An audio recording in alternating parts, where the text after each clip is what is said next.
Hello, good afternoon, and welcome to the news live from our studios here at 3FM 92.7. And coming up in the headlines, NPP leadership meets with all 10 flag bearer aspirants over issues at the just ended Super Delegates Conference. Will be going live to the party headquarters. Also coming up tonight, this hour, Judicial Service Staff Association of Ghana. JUSAC condemns mob attack and unlawful intrusion into the Tamale District Court. Meanwhile, 13 suspects arrested in connection with the disturbances are to be arraigned this afternoon. Ahead of that hearing, traditional authorities in Tamale are meeting the youth. We are live in the Northern Regional Capital shortly.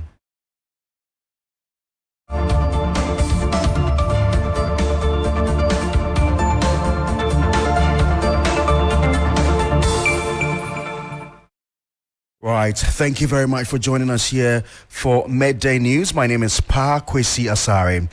Now, the 10 candidates who contested the new Patriotic Party flag bearer contest are expected to meet the party leadership today. The meeting will seek to give all parties a fair hearing and resolve issues that had marred the election. Let's listen to spokesperson for the Elections Committee, Afenyo Markins. From what we have heard, seen in the social media, we are inviting certain personalities to appear before us for engagement. We want to hear them. We have heard of certain allegations in the media, although no formal complaint has come. But for the sake of the party's well-being, we have taken it upon ourselves to again say that all such individuals are to appear before us. And the secretary to the committee will send out the invitation so that by tomorrow morning at 9 a.m., we'll be here to hear them, to back their claims with evidence, and to hear all consent. Right, so you had the Afenyo Markins, who is spokesperson for the Elections Committee. We'll be crossing over live shortly to the NPP headquarters to engage with my colleague Judith Awotri-Tando. But first, come Saturday, September 2, the NPP will conduct a runoff between Boakye Jaco and Francis Adainimo following a tie at the 5th place in the Super Delegate elections. Already the two contenders have indicated their willingness to withdraw from the race. Francis Adainimo spoke to my colleague Alfredo Kante on Ghana Tonight. You are now tied with Boakye Jaco for that 5th position. There was earlier news of he stepping down for you. He's come out to say it's not true. He's going into the contest on Saturday with you. Are you stepping down for him? Not at all. Why? I mean, but the rules are there. We are following the rules. Okay? We adopted the rules approved by the National Council of the party. And then the rules said, or the guidelines said that should there be a tie for the 5th position, then there shall be a runoff to determine who occupies that 5th position. Well, if the lawyers can also give an interpretation that if there is a tie, then one can describe it as 5A, 5B. All right, so you heard Adainimo there speaking to my colleague on Ghana Tonight, Alfredo Kante. Let's get on the phone lines now and speak to Judith Awotri-Tando, who's been at the party headquarters all day. Judith, has the meeting started? Yes, question. So members of the 9-member committee of the election committee here at the headquarters have arrived. However, none of the 10 aspirants have arrived yet, and so we're expecting them to arrive any moment from now. But of course, after the spokesperson, Afenyo Martin, said yesterday, they will be addressing their grievances and giving each of them a fair hearing. He also said yesterday that, of course, they would be meeting. Although he didn't mention any of the names specifically, we know that the only viral video that went out of another aspirant attacking another is from flag bearer aspirant Kennedy Japan. So they are saying that they're going to be meeting with him one-on-one to understand his grievances, and probably sanctions will be applied to him. They also spoke about meeting with Alan Singh, also one-on-one personally, so to address his grievances. Of course, he issued a statement yesterday lamenting, the assault of one of his polling agents. And so this is what we're expecting to happen today. But of course, none of the 10 aspirants have arrived yet. And so we're expecting them to arrive any moment from now, and then we know what would happen subsequently. And Judith, what's the atmosphere like? Do we know if there are supporters gathered outside? Right, and so there are no supporters here. You'd only see members of the committee. They are standing outside waiting on waiting for the aspirants to arrive. There are not really any aspirants here. There are not really any fans here or people who support any of the aspirants here. So it's basically a calm environment over here right now. All right, thank you very much. Judith Awatri Tanda is our reporter on the ground, reporting live from the NPP headquarters. Meanwhile, political scientist Professor Ransford Jampo has criticized the New Patriotic Party over its approach in dealing with persons who allegedly breached the party's elections regulations. According to him, the party must tread cautiously in handling disciplinary matters, adding that any unfair treatment could ruin its chances ahead of the 2024 general elections. Here's a report by Christian Yale.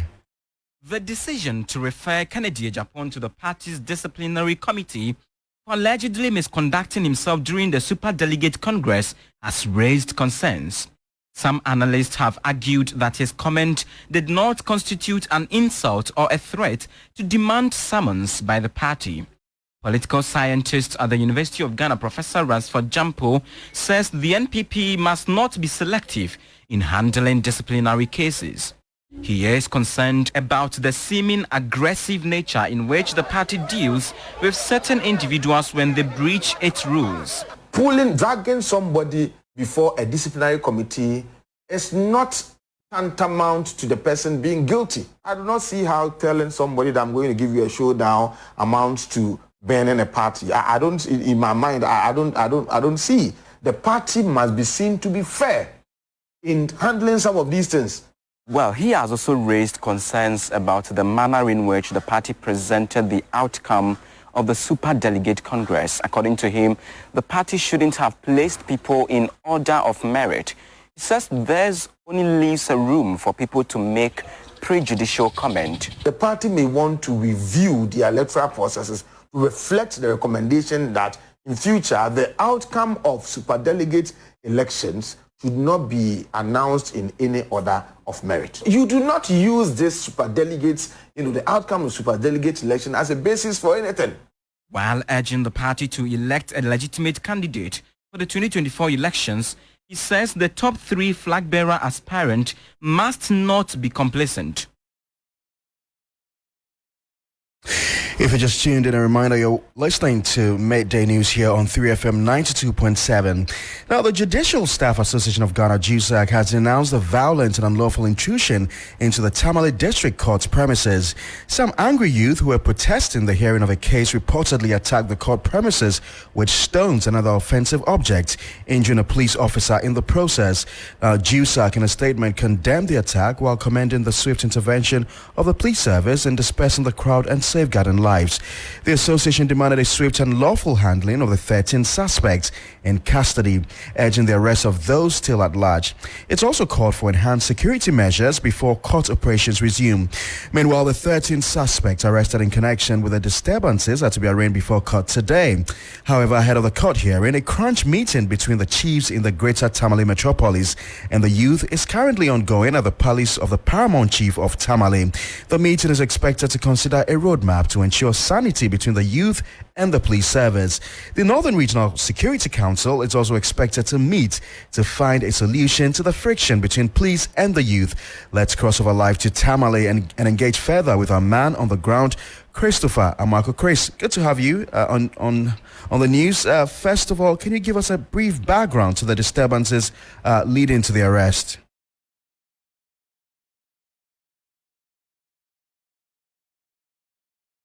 I'm afraid, Chris, I don't know if you can hear us. I was just asking for a brief background to the disturbances that have led to the arrest. Okay, so Paa Kwesi, yesterday the incident that happened has to do with the arrest of a supposed drug lord, Karim Osman in Tamale, who deals in tramadol, and the matter was sent to the Tamale District Court. And the youth of Tamale besieged the court to demand that the alleged drug lord is prosecuted. So there was a confrontation that ensued between the police and the youth, which led to the police firing some warning shots to disperse the crowd. Unfortunately, 6 persons were hit by stray bullets and sustained various degrees of gunshot wounds, and they were rushed to the Tamale Teaching Hospital, where they are currently receiving treatment. And Chris, why are the police, the chiefs, I beg your pardon, intervening in this matter? Yes, so currently as we speak, there is a meeting between the youth and the traditional authorities in Tamale to ensure that peace prevails between the police and the residents. There is also another RECTEC meeting taking place, and after that there will be a meeting between RECTEC and traditional authorities. All is geared towards ensuring that there is peace between the youth and the police. And what happens to the court case then? Yes, so yesterday when the incident happened, that case could not be heard again, and as we speak, we don't even know when that particular case will be called again, because even the magistrate had to run for cover. Thanks very much. Chris Amwaku is our reporter there, bringing us the very latest. Now, security analyst Adam Bona says he's picked up intel that the 3 persons who are bailed to appear before the committee investigating the leaked audio tape allegedly plotting to remove Inspector General of Police Dr. Akufu Dampari are denying the content of the tape. 3 more persons who are all police officers are expected to appear before the committee at its next sitting on Thursday. Already former Northern Regional Chairman of the New Patriotic Party, Namon Da Bugri Nabu, made the shocking revelations validating the content of the leaked audio on the alleged plot to oust the IGP. When he appeared before the committee on Monday, Chief Bugri Nabu appeared before the committee in the company of 2 lawyers as he admitted that indeed his voice featured on the tape. I want to believe that most of the things after their sittings, they will put it in their report and pass it on to the speaker. It is the speaker's committee. One of the things has to do probably would be to have a tenure of office for an IGP. Chances are that everyone feels that if I try, I might be able to remove you by tomorrow morning. And by tomorrow morning or afternoon, I'll be made the next IGP. Going forward, I'm sure on Thursday, they are going to be asking them questions such as they identifying, confirming or denying whether the voices on the tape is theirs or not. I think some intel that some of them have already started denying that it is not them. A turn of events that appears to have shocked the Deputy Minority Leader, Emmanuel Amakofi-Boa, who raised the matter on the floor of Parliament. But for the security analysts, the committee must be prepared to probe the next 3, as they are already denying their involvement in the content of the tape.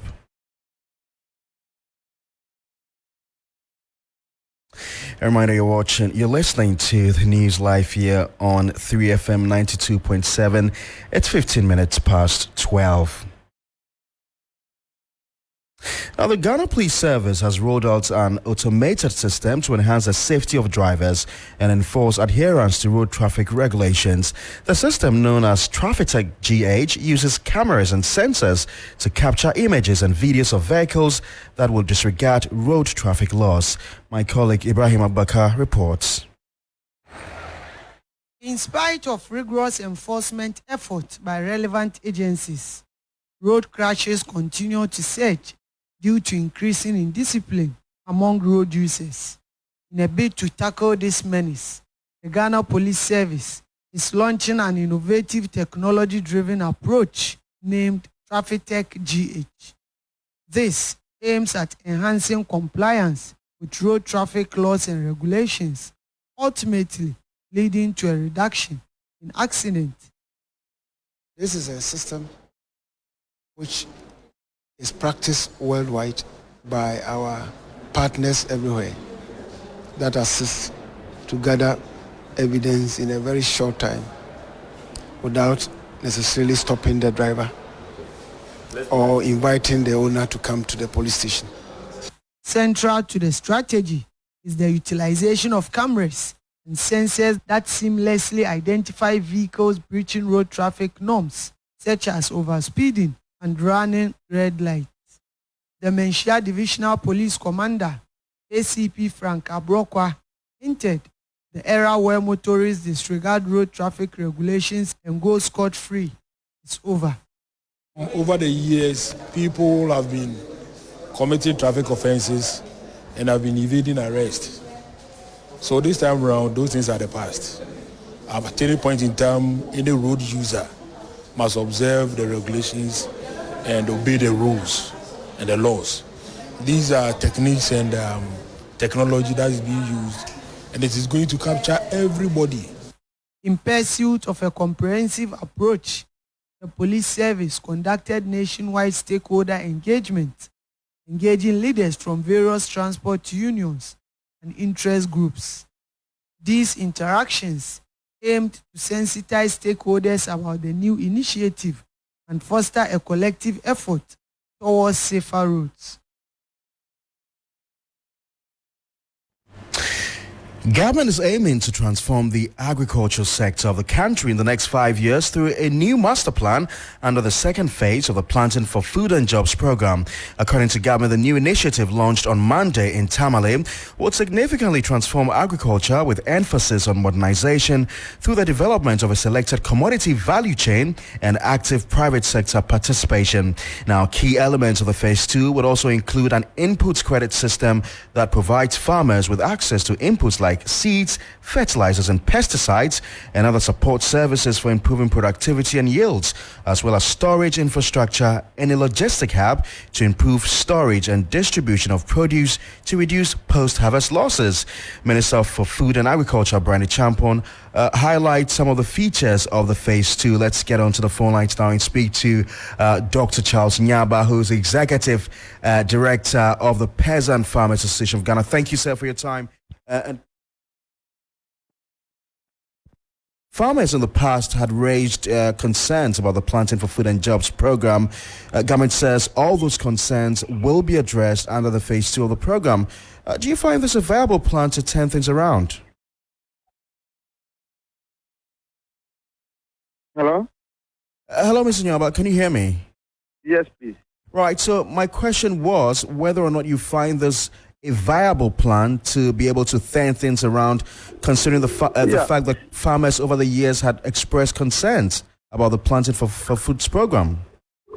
Yeah, so you agree with me that in terms of service delivery, the history or the record shows that the public sector has not been effective in delivering service in whatever kind. So this Planting for Food and Jobs PFJ2, which is looking at linking the private sector access to farmers, we think is a ideal way to go. If you remember, in 2020, 2021, there was public outcry of government failure to pay fertilizer importers and seed importers who supply fertilizer under the Planting for Food and Jobs, because Ministry of Finance, the money was not there. So now that government is bringing the private sector access in, giving them credit guarantee letters to be able to take credit and then procure input for farmers, I think is the best way to go. After all, when you look at the PFJ1, it got a time there was no price difference between the subsidized fertilizer and the open market fertilizer. Apart from that, the quality of fertilizer that was supplied on the Planting for Food and Jobs was very poor. We did a research in 2022, and about 90% of the respondents indicated that the subsidized fertilizer and subsidized seeds were of poor quality, and that they would prefer to rather add money and buy from open market fertilizer instead of the subsidized fertilizer. So farmers actually lost confidence in the Planting for Food and Jobs input. Well, I'm particularly excited hearing you talk about credit guarantees, because we know that over the years, one of the difficulties has been access to credit for these farmers, which is a major challenge for them. Are you able to give us details of this financing model that government is proposing? Yeah, so what we were told, or the discussion we had with the ministry, is that, you see, if you take our association as an aggregator, we identify service providers like fertilizer importers or seed importers or mechanization service providers. Okay? Then we say that we want these people to supply the fertilizer to us. So government gives those service providers a bank guarantee letter with a designated bank. They will now supply the inputs to those service providers. They will give it to us, we take it and give it to farmers on credit. When farmers produce, we aggregate their produce and then supply to output market the output market pay directly to the bank. So the banks take their money and then the cycle continues. So we think this is more sustainable way of doing it. Then government then play the facilitation role, create the enabling environment, invest in the land development, feeder roads, storage facilities, whilst the farmers and the private actors then comes in and take advantage of the enabling environment to produce. So we think if we go that tangent, it reduces the pressure of government always have to subsidizing inputs and the service providers taking advantage and supplying inferior products to farmers. And do we know when all these will take effect? We were told that it's going to take effect with an immediate effect, but the full-blown implementation will be in 2024. In 2024, that's an election year, and aren't you worried that, just in case there's a change in government, we may not likely see the rollout of this program? It needs all on board, do you think so? Yeah, but the season is almost gone. Farmers who are to plant have already planted. Those who are applying fertilizer have already applied. So a lot of only the minor season. So there is nothing we can do about it. So even if the products are available now, many few farmers will go for it because they are almost entering the off season. All right, Charles Nyaba, we want to say a big thank you to you. Dr. Charles Nyaba is the Executive Director of the Peasant Farmers Association of Ghana. Let's listen to the Agric Minister, Brian Champon, who highlighted some of the features of the Phase 2. Mr. President, in dealing with the wider potentials, the Planting for Food and Jobs Phase 2 has been designed as a bold, innovative, and comprehensive approach to tackle head-on the hurdles on our food security journey. The underpinning model, which is the input credit system, will solve a number of critical challenges, namely access to credit, quality of agro inputs, the unstructured markets of our agricultural produce, and low mechanization, among others. Indeed, when we rolled out the program in full, one will no longer need to mobilize upfront financing for land development and preparation, as well as seeds and fertilizer. This is very important. Mr. President, land development, seed, and fertilizers constitute about 80% of production cost. I make bold to predict that with the new slogan for agriculture going forward will be PFJ 2.0,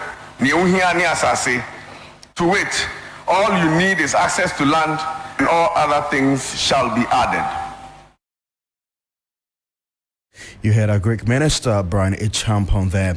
The minority in Parliament have rejected the police proposed route for the Occupy BOG protest march to the Bank of Ghana headquarters. The minority, in a letter to the Commissioner of Police, Accra Regional Command, said their rejection of the police proposed route is as a result of the fact that those routes were not options discussed with them when their delegation met with the police.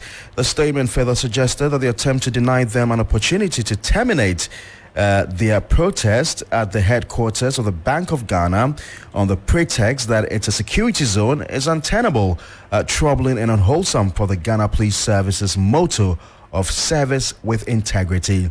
They are urging the police to prepare to honor their constitutional duty along the routes they have designated for the hashtag Occupy BOG protest on September 5, while the minority are protesting to demand the immediate resignation of the governor of the Bank of Ghana and his two deputies for what they termed mismanagement of the Bank of Ghana and illegally and excessively printing monies between 2019 to 2022, amongst other accusations.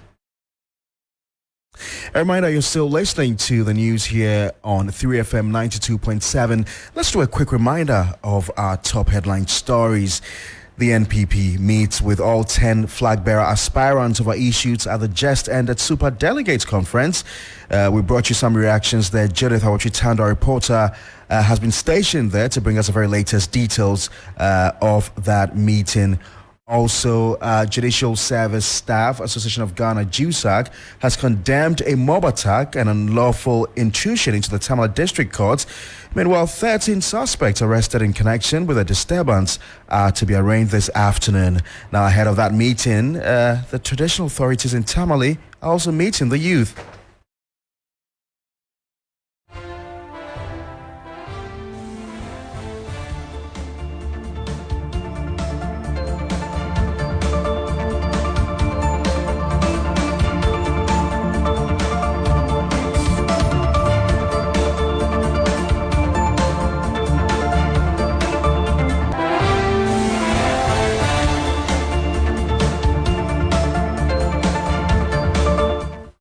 Before we go, the Media Foundation for West Africa has waded into the debate regarding the upcoming limited voter registration, urging the Electoral Commission to prioritize people-centered decisions.